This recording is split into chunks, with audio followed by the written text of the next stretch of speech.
કે આના કારણે તમે દુખી થાવશો. હા માં. શું સમજ્યા? એ સિકોતર માનું મન દિવાલ હતી જે પાડી એ. ચલો હું તમને એક પ્રશ્ન કરું કે સિકોતર માં હજુ ત્યાં જ બેઠ્યા છે? હા માં. ના મતલબ બદલાઈ ગયું છે. આમ બે ગોખલા જ છે. સિકોતર માનો ગોખલો દરવાજા જોડે, પણ એ લોકોએ દિવાલ પાડી ને તો અત્યારે શું વાત આવી?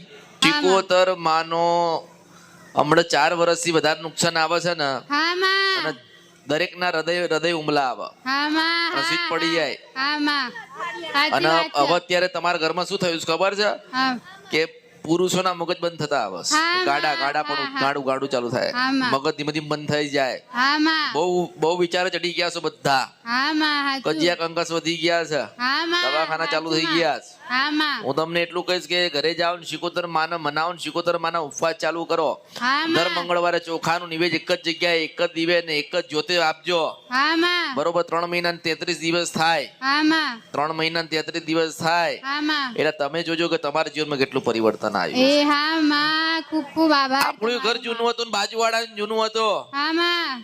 એટલે હિયારી દિવાલ કહેવાય ને, હિયારી જે હોય ને હા માં. ડોશીમાં હિયારી કહેવાય, હા માં. હિયારું કહેવાય ને, હા યાર કહેવાય. હિયારું કહેવાય. એટલે આપણે દરવાજો ખોલીએ એટલે બાજુમાં જે ગોખલો હતો, હા બાજુવાળાએ ઘર સુધાર્યું એટલે એ ગોખલો પડ્યો એટલે આપણે તો પછી શું કરવાનું આવે?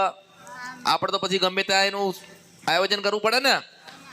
માનું આપણે ધ્યાન ના રાખ્યું હોય, તારા કઈક થયું હોય ને, હા માં. હું તમને શું કહું છું, કોઈ જગ્યાએ જોવડાવશો નહીં, કઈ વાતમાં પડશો નહીં. આખું પરિવાર સિકોતર માના મંગળવારના ઉપવાસ કરો, ચોખા ને શ્રીફળ ધરાવો ને માને એટલું કહો કે માં હજારો કરોડો ને લાખો ગુના થયા, તું ક્ષમા કર. હા માં. તમે જો તમારા જીવનમાં કેટલું પરિવર્તન આવે. હા માં. આ જવાબ છે મારી પાસે. એ હા માં. એટલે વિઘ્ન આવે છે.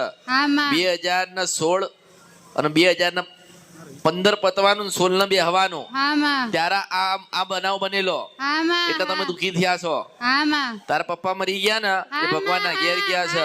ઉષિત વર્ષપરા નદીને ગંધર્વ્ય મેલડી આપણી સાચી વાત છે તમારી માં. આ તો પેલી પેંડો ખવડાયો, મને આનંદ આવે એટલે ગાઈ નાખ્યું તારું. હા એવું માં. હોય આ તો. ખૂબ ખૂબ આભાર તમારો માં. એટલે પપ્પા નહીં થયા, પપ્પા ભગવાનના ઘેર ગયા. હા માં. મમ્મી પપ્પા બંને જતા રહ્યા માં. અરે ભગવાનના ઘેર ગયા. તમે સમજો, ઉતારો મગજમાં. હા માં. એક ઘરની અંદર 2 દેવ. હા માં. માનો કે આ ડોશીમાં થાય ને, હા દાદી થાય ને, ઉંમર લાયક દાદી, માં. 70 75 60 વર્ષ 70 વર્ષની ઉંમર તો ખરી ને. હા માં. હવે આના વડ હાહુ વડ આવું બેઠ્યા, ડોશીન વડ આવું બેઠ્યા. હા માં.